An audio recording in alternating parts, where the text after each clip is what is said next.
trapping thousands of people inside before the building collapsed. There's so much we've heard to absolutely sicken us.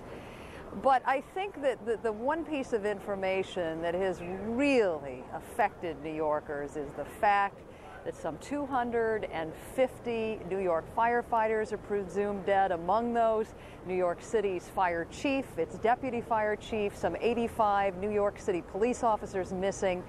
What kind of impact does that have on the morale of these rescue workers who are in extremely challenging situations? It has a multi-dimensional impact. First of all, they are very sad and very depressed. Obviously, in any situation like this, you would see some very serious police officers and firefighters. But many of these people have told us they have lost their friends. They believe they've lost their friends. And we have seen in many cases, many of them crying. But multidimensional because it also makes them more determined. They want to find their friends. Obviously, they want to find civilians who are inside that building too, but they are hoping and praying with all their might that they find people who they've worked with for many years and find that they've survived. Paula? All right, thanks so much, Gary. Once again, Gary reporting that in total some 9 folks have been rescued, some 6 firefighters, 1 Port Authority police officer, that was in the wee hours of the morning, and 2 police officers last night. And city officials are hopeful that 2 more folks trapped inside will successfully be rescued. One of those victims actually establishing cell phone contact with his family. Gary Tuchman will continue to keep us posted on that. Once again, he is closer to any of the information sources than anybody else on this story. Right now, I'm going to check in with Hillary Lane, who joins us from St. Vincent's Hospital, one of the critical centers that took in victims all day yesterday, last night. Hillary, give us an update as to what your hospital's dealing with at the moment. Well, Paula, at about 7:45 Eastern Time this morning, officials here at St. Vincent's got a phone call that there had been survivors found in the rubble, as Gary has been reporting. The staff here geared up. If you take a look behind me, you can see that there are numbers of doctors and nurses and emergency personnel on standby. But in the past hour or so, only one person brought in. That was a man who collapsed immediately onto a stretcher and was wheeled into the hospital. And what really seems to be the story here, in the words of one doctor, it is catastrophic. In the words of another, disappointing and absolutely sobering, is that there are so many people standing around and so few patients who have been brought in. The numbers at this point, 365. Only about 40 of those brought in overnight. The majority of those brought in were firefighters and rescue personnel.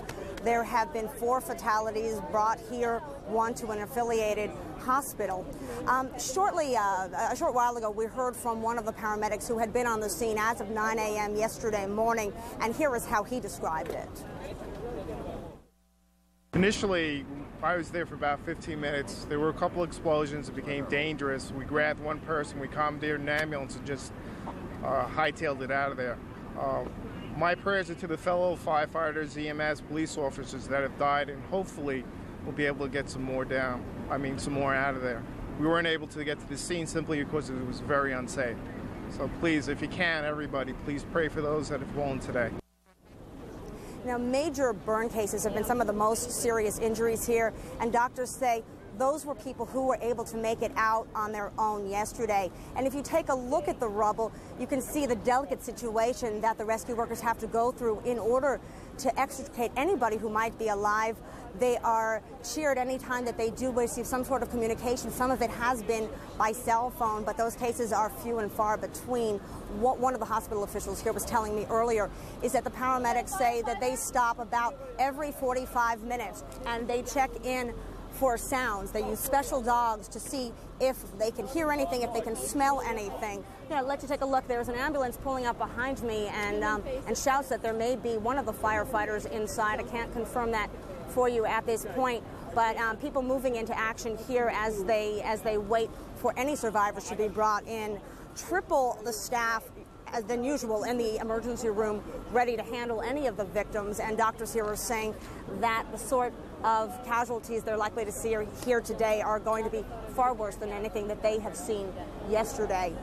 As I mentioned earlier, that first phone call came in at about 7:45 with word that some of these rescued personnel might be on their way in here. Doctors were then saying that they hadn't seen anything at that point. They may have been transferred over to other centers to handle burns, maybe up to the trauma unit at Cornell or over to Bellevue perhaps. So that is the story here. Very, very sobering to these people who are waiting to treat the victims, and very telling that many more victims have not been brought in. Paula?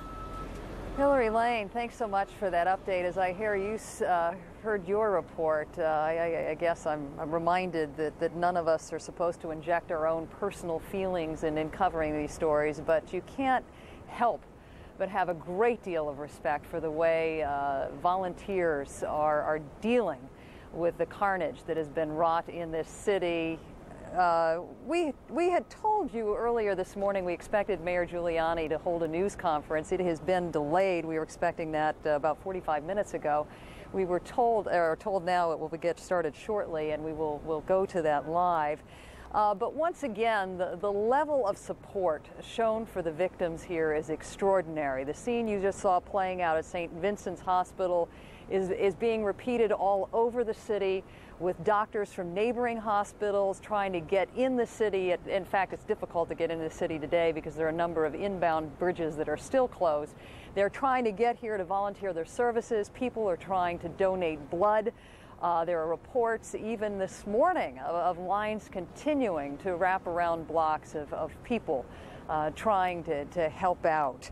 In one of the more disturbing stories that's being reported, a barge last night actually carried some of the dead from New York into New Jersey. There are reports of cab companies literally ripping seats of their vans to actually carry the dead to New Jersey as well.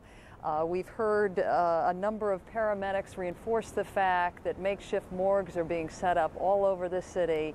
But the bottom line is, and I am sure that the mayor will probably reiterate this morning, no one, Miles, has any idea of the magnitude of loss in this city. There is hope downtown this morning, as you just heard Gary report, that 9 firefighters and police officers have been rescued from the rubble. There is hope that 2 more rescues will be successfully pulled off. But the fact is, what the mayor said last night will probably be true. And his words, quote, the deaths will be very, very high. The death toll, quote, horrendous. So, Miles, maybe some of this will become clearer later today. I doubt it, though, because once again, I think Gary Tuchman has made it quite clear from those rubble pictures how difficult it is for rescue workers to even get into this area.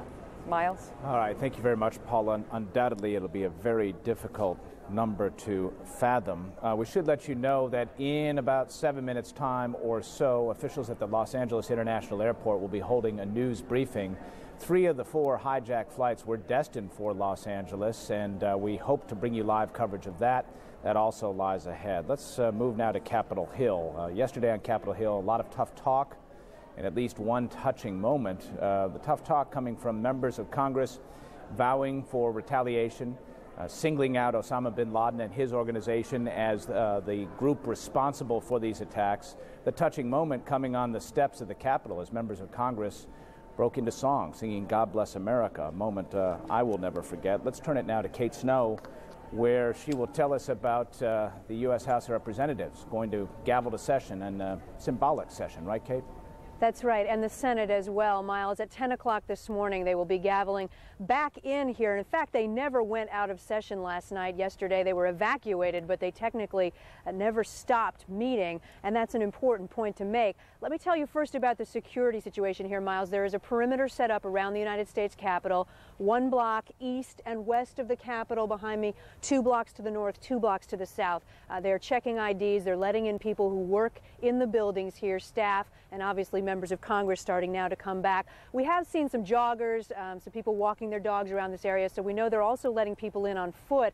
Whether they're going to let tourists into the United States Capitol for tours today is still being decided. Normally there's a huge line of tourists out here by this hour. Miles, this morning there's hardly anyone here in the way of tourists. Let me tell you also that clearly there is an effort to show that it is business as usual here in the Capitol this morning. At 10 o'clock this morning, as we've mentioned, the House and the Senate will reconvene. They will both be in their chambers, at least for a short period of time. The Senate plans to debate a resolution and give 10 minutes to every U.S. senator to speak on the floor. That translates into about 16 hours worth of talk that we're going to hear out of the senators today. On the House side, they're going to come in, they're going to come back a little bit later this afternoon and debate the same resolution. This is a resolution condemning yesterday's actions. We also understand that the House members and the Senate members are going to receive a closed-door briefing at some point this afternoon from intelligence officials, perhaps from the FBI, perhaps from the CIA. All night long, Miles, the dome light on the very top of the Capitol has been burning here. That's because, as I mentioned, the Congress never officially went out of session. That light that you see at the top of your frame is always on when the Congress is in session. It's a technical thing, but it's also a very symbolic thing. Last night that shone all night long. The leadership, as you mentioned, appeared on the steps of the Capitol to send a message. Republicans and Democrats last night speaking with one voice. We will stand together to make sure that those who have brought forth this evil deed will pay the price.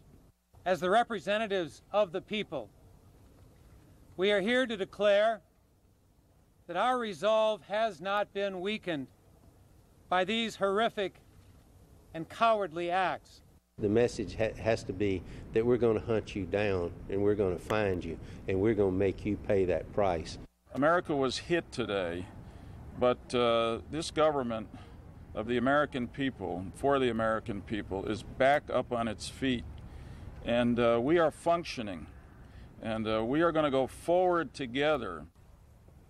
The leaders of Congress will meet this morning with President Bush at 11:30 at the White House. We also understand that those leaders were in hiding yesterday for some period of time. There's about 9 leaders between the House and the Senate, 5 from the House, 4 from the Senate, who are the highest ranking people in this body of government. They all went to a secure location. We've learned some more details about that, Miles. 2 by 2, they were taken by helicopter to an underground location.